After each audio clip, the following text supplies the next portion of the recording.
Coach, along those lines, 2 years ago, you ended up having to go small because of limitations in the post. Last year, it was kind of the opposite. You didn't have enough bodies on the perimeter. This team you have now, do you think it's more balanced than what you've had the last couple of years? I think there is more balance now. We've got to play like it. You know, I want the perimeter guys to play really well and the post guys to play really well, and then you have a really good team.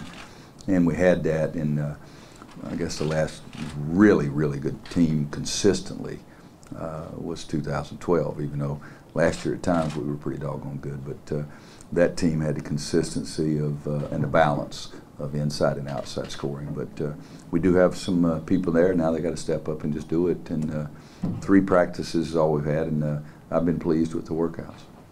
Is this the ideal makeup of the team for you? A really good point guard, a lot of depth in the front court? Is this kind of how you It's not ideal. You know, if it was ideal, I'd have Marcus and Marvin and Tyler and John and all that. Now that'd be a really ideal team, you know, because we could do everything. This team hasn't shown yet on the court against other teams that they can do everything.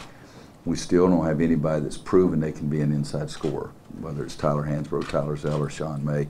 We don't have anybody on this team that's proven that they can score against relative quality opponents every night.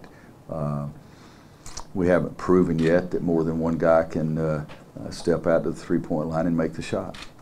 So I don't think that I can even answer that question yet because nobody's proven all those different things.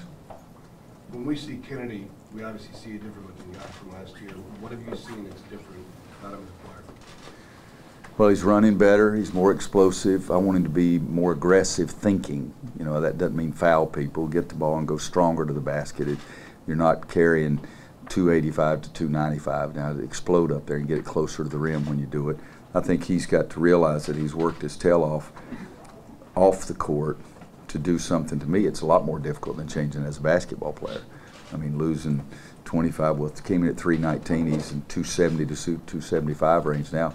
That's a lot more difficult than what I'm asking him to do as a basketball player. So he's done that, the harder thing, but getting him to understand that explosiveness, and you got to have it more than once. You got to be the second jumper, the third jump.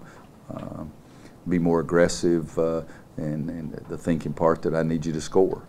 Be more aggressive to get that low post position where I want you to get it. Is the what? Is the body there for the quickness that you need? For it's a heck of a lot closer now than it was last year. So it's just combining those two. Yeah, I think so. You know, he's not as explosive as he would be at 230, but he may not be Kennedy at 230. I mean, Charles Barkley wasn't, you know, I mean, he was able to be very explosive. I'm not saying Kennedy has Sir Charles's explosiveness, but he can have Kennedy's explosiveness to get it better.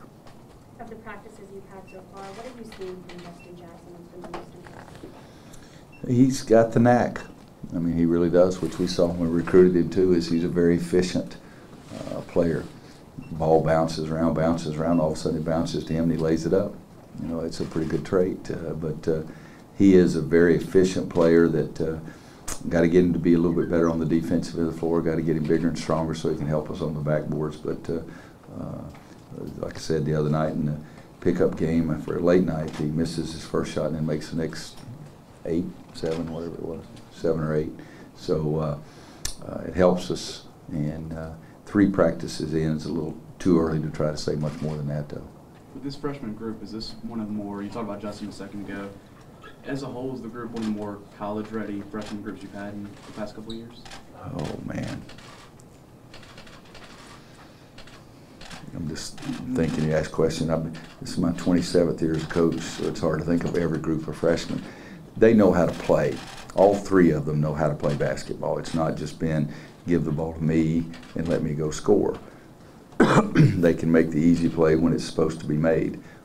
So in their basketball IQ, I would definitely put them up there with some of those really good teams. But you remember, also had Marcus, Bobby, and Tyler Hansbrough started, you know, as freshmen, and one of those guys skewed the curve, but the other 2 really know how to play too. But no, their basketball IQ and their sense of knowing what to do instinctively is really good. Marcus has said that he wants to be the primary point guard.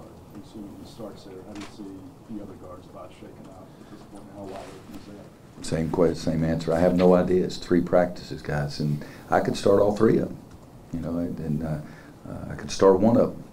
I really don't know. You guys are smarter when it comes to that than I do. I can't do that after 3 practices, but they will all play together. Theo could play the 2, JP could play the 2, and not have but one little guy in there. I don't see a lineup without any of the 3 little guys in there, but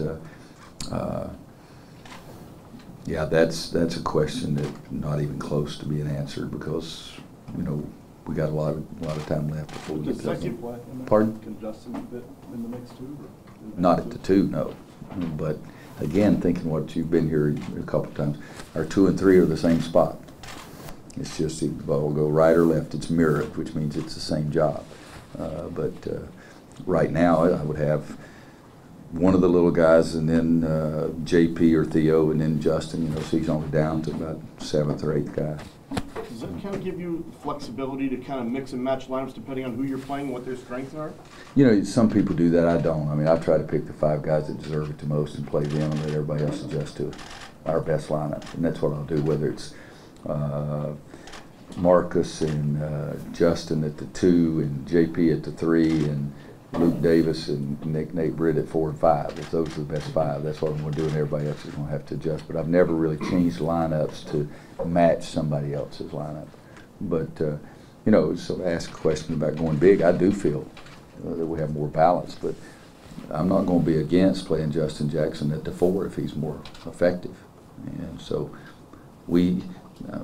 I guarantee you there's been one constant. And I think Marcus has been on the white team every day. And I don't think, JP may have been on the white team every day, I'm not sure. But if it is, those are the only 2 guys that's been on the white team, which is the first team every day. What have you seen of Isaiah in practice that we didn't see in games last year?